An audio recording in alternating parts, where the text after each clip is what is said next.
Avez-vous déjà ressenti un désespoir complet, comme si tout autour de vous s'effondrait?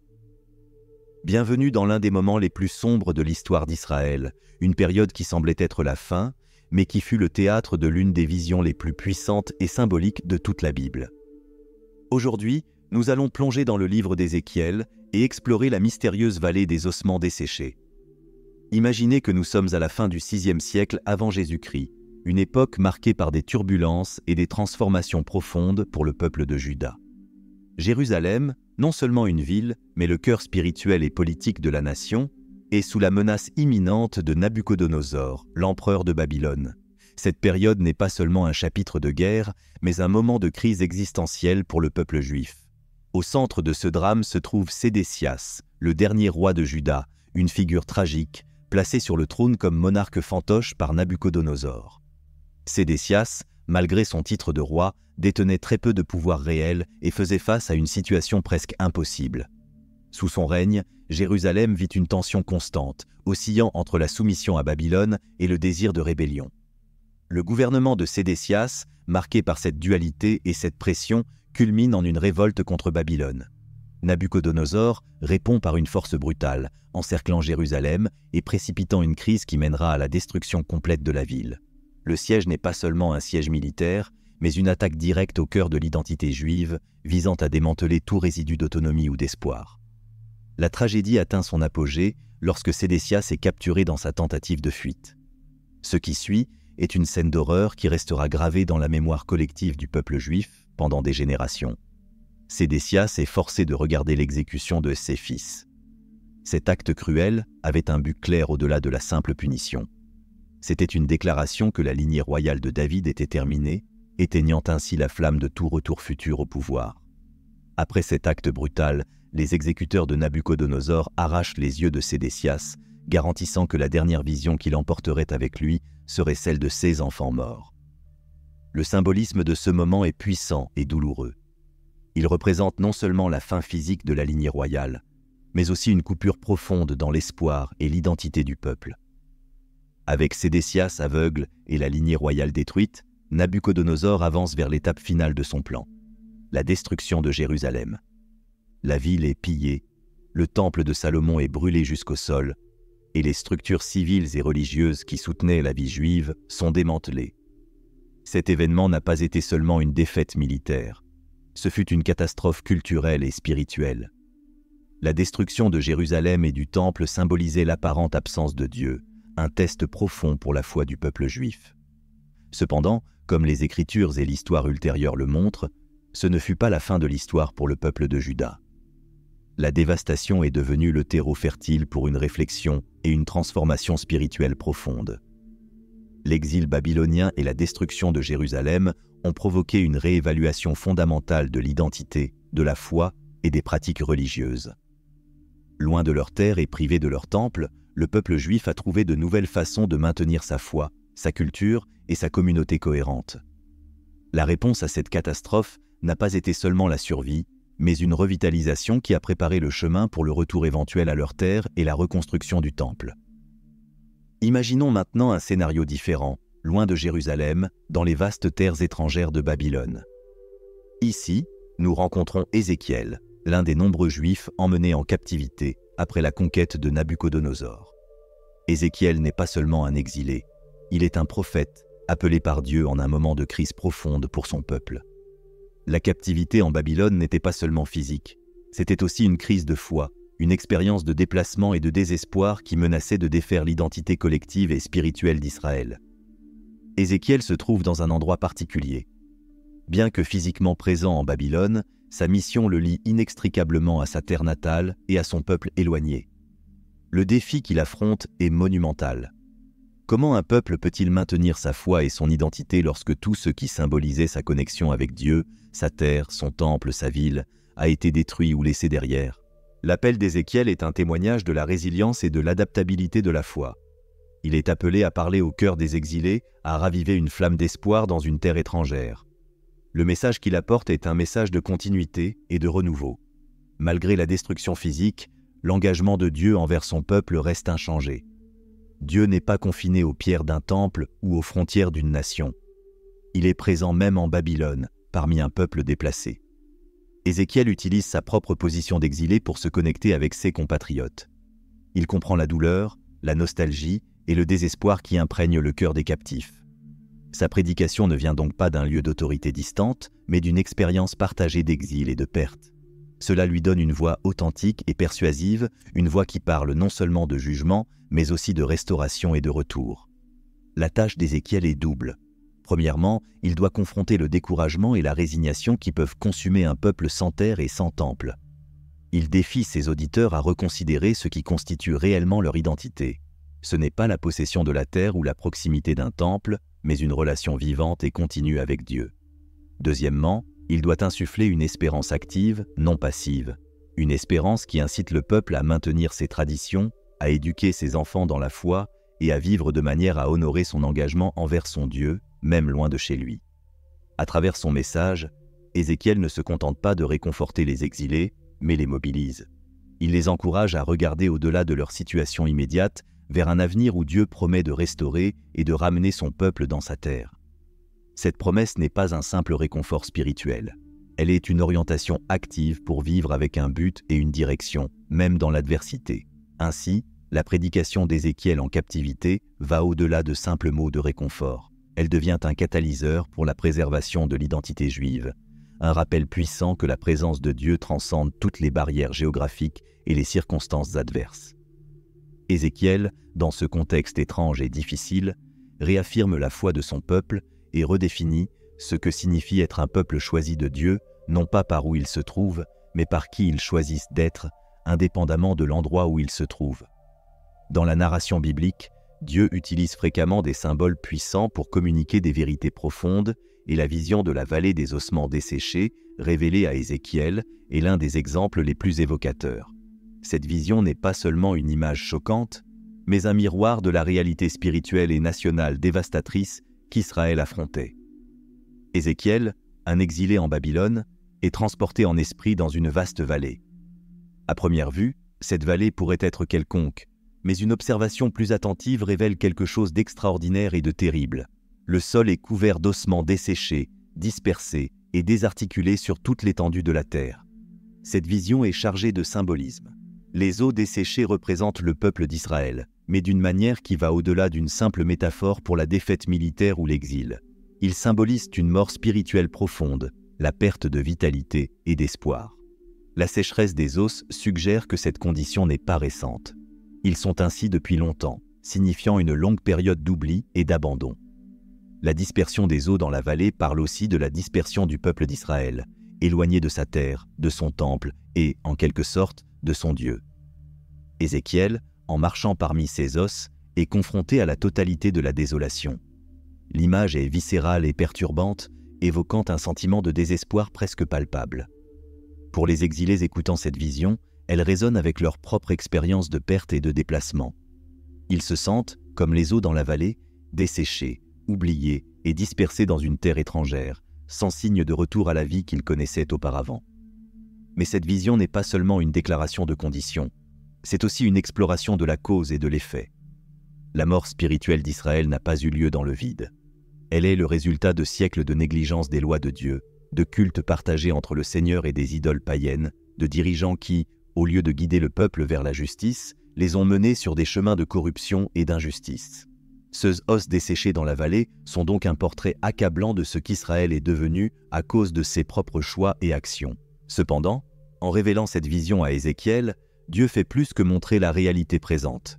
Il prépare le prophète et le peuple à une leçon sur le pouvoir divin et la possibilité de renouveau même dans la désolation la plus complète. La vision est remplie d'enseignements non seulement sur le jugement divin, mais aussi sur la miséricorde et la capacité de rédemption.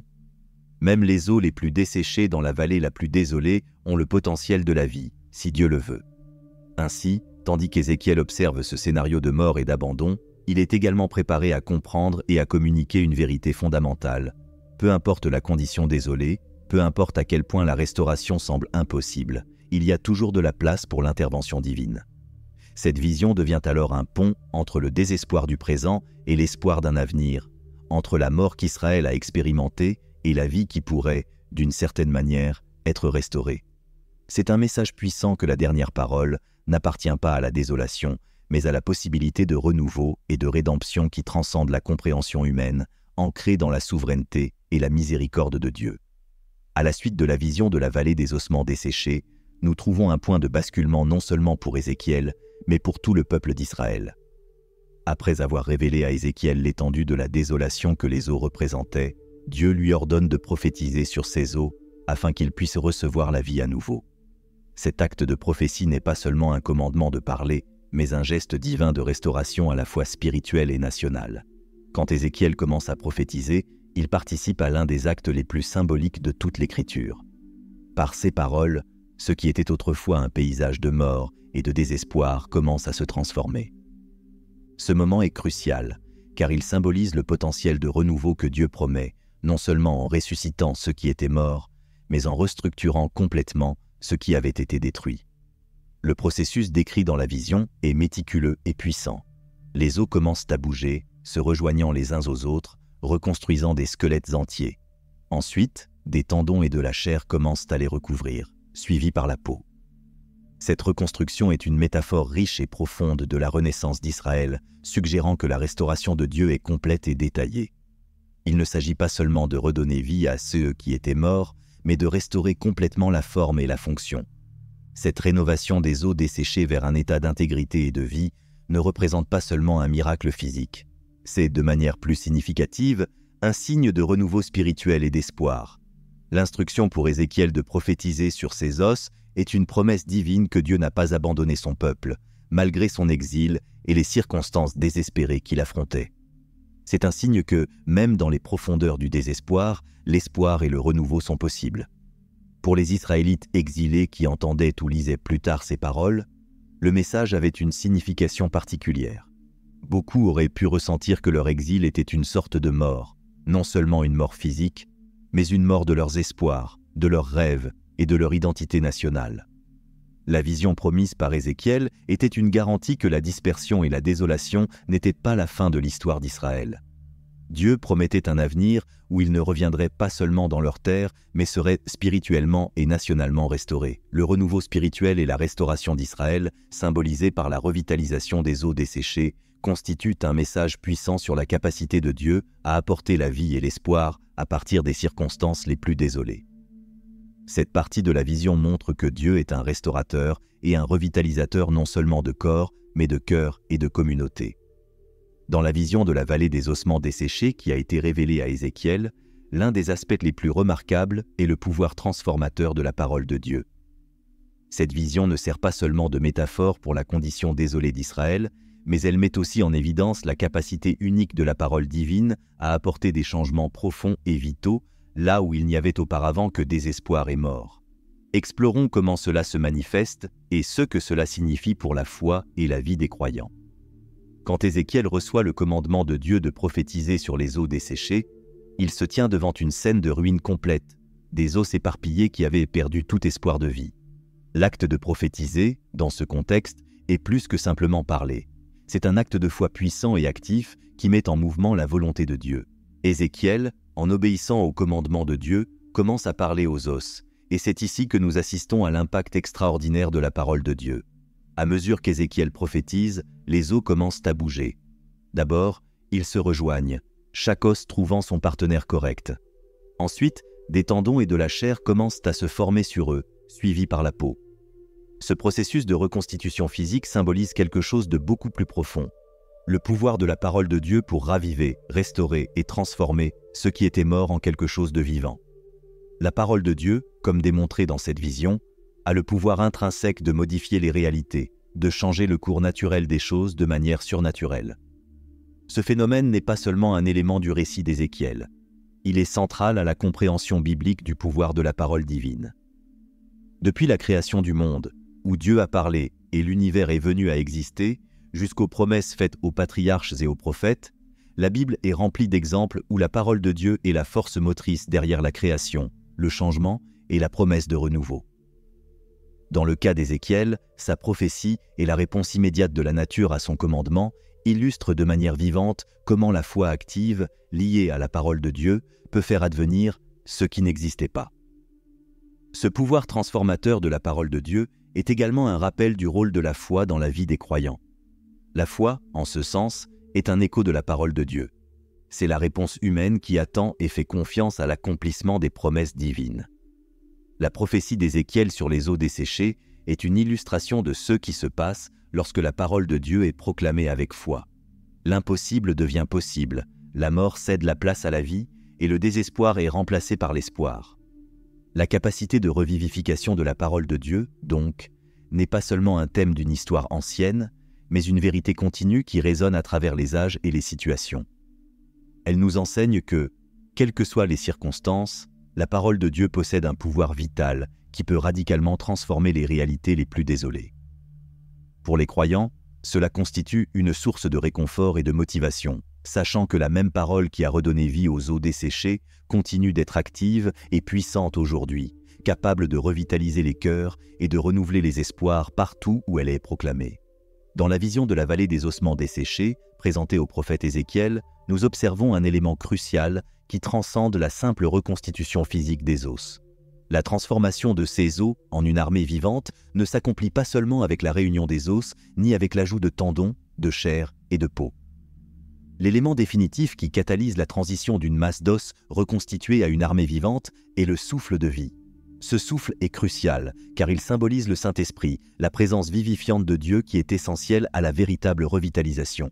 Pour comprendre pleinement cette étape de la vision, il est important de reconnaître que le Saint-Esprit n'est pas simplement une force impersonnelle.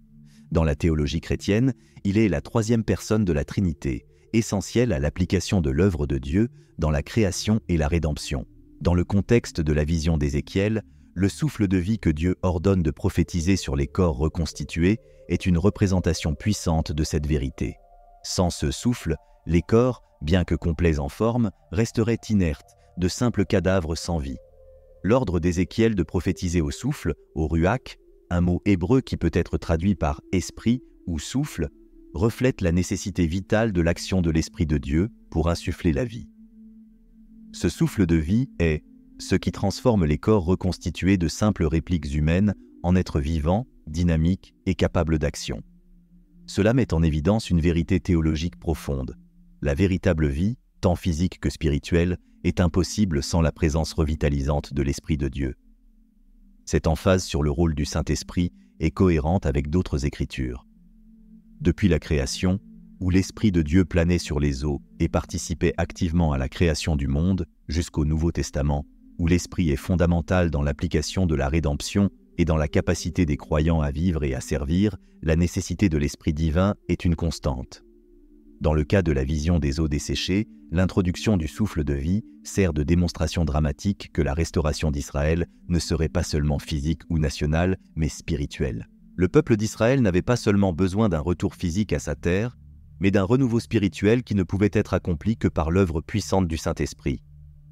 Ainsi, cette partie de la vision d'Ézéchiel renforce une leçon cruciale sur la dépendance humaine à la grâce et au pouvoir de Dieu. Sans le souffle de Dieu, sans son esprit, tous les efforts de restauration et de renouveau sont voués à l'échec. La transformation des eaux desséchées en une armée vivante est un puissant rappel que la véritable vie, qu'elle soit exprimée par la revitalisation d'un peuple ancien, la régénération spirituelle d'un individu ou la revitalisation continue de l'Église, dépend entièrement de la présence et du pouvoir de l'Esprit de Dieu. La vision de la vallée des ossements desséchés qu'Ézéchiel a reçue, bien que ancrée dans un contexte historique et culturel spécifique, transcende son époque et offre des leçons profondes pour la vie moderne. Ce récit biblique, riche en symbolisme et en signification théologique, résonne particulièrement en CE qui concerne la nécessité d'obéissance à la parole de Dieu et à la présence continue du Saint-Esprit dans nos vies. Explorons comment ces éléments peuvent prévenir la désintégration spirituelle et morale que nous affrontons souvent aujourd'hui. Tout d'abord, l'obéissance à la parole de Dieu ne consiste pas simplement à suivre des règles ou des normes religieuses. Il s'agit d'aligner nos vies sur les principes et les valeurs qui soutiennent une existence saine et intégrale. La parole de Dieu, telle que révélée dans les Écritures, offre une boussole morale et spirituelle, nous guidant à travers les défis et les dilemmes que nous rencontrons quotidiennement. Lorsqu'Ézéchiel a été instruit de prophétiser aux eaux desséchées, cela symbolisait la nécessité d'activer la parole de Dieu dans notre vie, apportant structure et vitalité, là où il y avait auparavant chaos et mort. En pratique, cela signifie que, dans nos propres vies, l'obéissance à la parole de Dieu nous aide à éviter les chemins qui mènent à la désintégration morale et spirituelle. Comme les eaux desséchées, sans la parole de Dieu, nos vies peuvent devenir sèches et désarticulées, manquant de but et d'intégrité. L'obéissance nous engage dans un processus continu de croissance, d'apprentissage et d'ajustement, où chaque pas de fidélité et chaque décision guidée par les Écritures contribuent à notre revitalisation personnelle et communautaire. De plus, la présence du Saint-Esprit est essentielle à l'application pratique de la parole dans nos vies. Tout comme les eaux dans la vallée avaient besoin du souffle de vie pour devenir une armée vivante, nous avons besoin du Saint-Esprit pour faire vivre la parole de Dieu en nous. L'Esprit ne nous permet pas seulement de comprendre et d'intérioriser les enseignements divins, mais nous transforme également de l'intérieur, permettant aux vérités spirituelles de se manifester en action et en attitude. La présence de l'Esprit dans nos vies est cruciale pour maintenir notre intégrité morale et spirituelle. Il nous offre la force de résister aux tentations et aux défis qui peuvent nous détourner du droit chemin. De plus, le Saint-Esprit nous réconforte en temps de détresse, nous guide dans les décisions difficiles et nous inspire à rechercher une relation plus profonde et authentique avec Dieu et avec les autres.